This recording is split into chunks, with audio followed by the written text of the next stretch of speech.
Hello, everybody. I'm Dr. Priya Tiwari, Senior Consultant and Unit Head, Artemis Hospital, Medical Oncology Department. Second hand smoking के बारे में आजकल काफी बातचीत की जा रही है।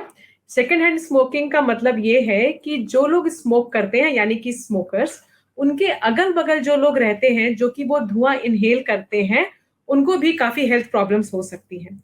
तो डायरेक्टली स्मोक न करके इनडायरेक्टली जो लोग स्मोक को एक्सपोज होते हैं, उसको हम सेकेंड हैंड स्मोकिंग कहते हैं। जैसे कि फ्रेंड्स हो गए, या फिर अगर आप रेस्टोरेंट में खाना खा रहे हैं, स्मोक कर रहे हैं, तो जैसे जो वेटर्स होते हैं वो भी एक्सपोज होते हैं। So these are all second hand smoking example. Second hand smoking से बहुत सारे हेल्थ हैजार्ड्स हैं और जिससे कैंसर भी एक है। लंग का कैंसर और शरीर के कई दूसरे हिस्सों का कैंसर भी सेकेंड हैंड स्मोकिंग से होता है। और ना जस्ट कैंसर, कैंसर के अलावा हार्ट का प्रॉब्लम, स्ट्रोक या लकवे का प्रॉब्लम भी ऐसे लोगों में ज्यादा देखा गया है। तो जी हाँ, सेकेंड हैंड स्मोकिंग से भी बचना चाहिए।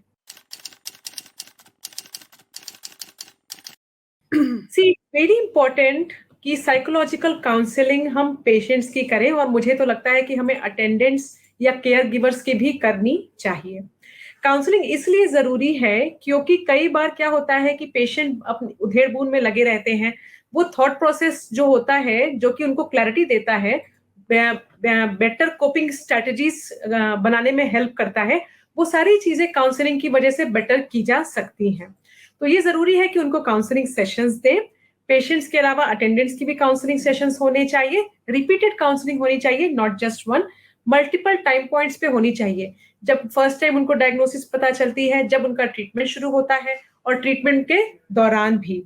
ये जरूरी है। काउंसलिंग सेशन से न जस्ट उनकी कोपिंग स्ट्रेटजीज बेटर बिल्ड होती हैं, उनकी जो ट्रीटमेंट जर्नी है वो भी थोड़ी सी, जो उसमें प्रॉब्लम्स होती हैं वो भी काफी हद तक कम हो जाती हैं।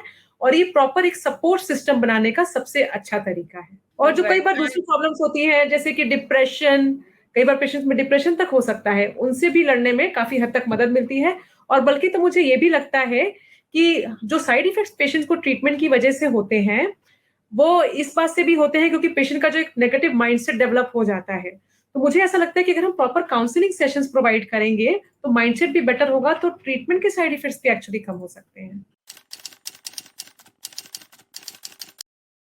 So it's a very important question. अभी हम लंग कैंसर स्क्रीनिंग के बारे में बात कर रहे हैं, क्योंकि लंग कैंसर स्क्रीनिंग में ऐसे टेस्ट अब आ गए हैं जिसकी वजह से हम कैंसर जल्दी पकड़ सकते हैं और समय रहते ही कैंसर का खात्मा कर सकते हैं। We can detect the cancer in curable stage. Lung cancer screening is relatively a new term. पहले लंग कैंसर में स्क्रीनिंग का रोल नहीं था। कोई भी ऐसे टेस्ट जैसे कि चेस्ट एक्सरे वगैरह, उनसे ये बात नहीं होती थी कि हाँ, कैंसर से जो डेथ्स होती हैं वो प्रिवेंट की जा सके। लेकिन अब लो डोज सीटी स्कैन के द्वारा कैंसर जल्दी पकड़ा जा सकता है। ये कंपैरेटिवली एक नया टर्म है, एक नया टेस्ट मोडालिटी है, इसलिए लोगों को लगता है, शायद लोगों को पता ही नहीं है, सुना ही नहीं है। तो सबसे बड़ा बैरियर ये है लैक ऑफ अवेयरनेस। तो अगर हम आप बातचीत करेंगे, दूसरे लोगों तक बताएंगे कि हाँ, लंग कैंसर पकड़ने का एक अच्छा और उचित माध्यम है, जिसे कि low dose CT scan of the chest कहते हैं, उसके तरीके से हम लंग कैंसर जल्दी पकड़ सकते हैं और कैंसर को पूरी तरह क्योर कर सकते हैं। तो yes, that is the first barrier, is the lack of awareness. अच्छा, सेकंड बैरियर क्या है? Availability of the facilities.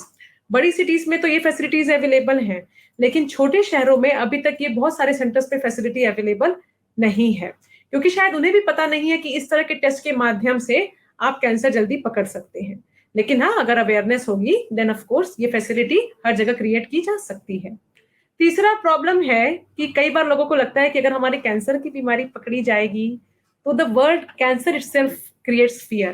तो people have a fear of getting detected with cancer. तो इसीलिए स्पेशली स्मोकर्स, इसीलिए वो कभी डॉक्टर्स के पास अगर उनको कोई ये भी बोल दे कि हाँ, आप एक सीटी स्कैन से कैंसर जल्दी पकड़ सकते हैं, वो फिर भी स्क्रीन नहीं करवाएंगे कि नहीं, मैं तो ठीक हूँ, मैं तो बिल्कुल ठीक हूँ, मुझे तो कोई सिम्टम ही नहीं है, मैं क्यों जाके अपना स्कैन करवाऊं और एक कैंसर जैसी डायग्नोसिस से अपने आप को लेबल करवाऊं।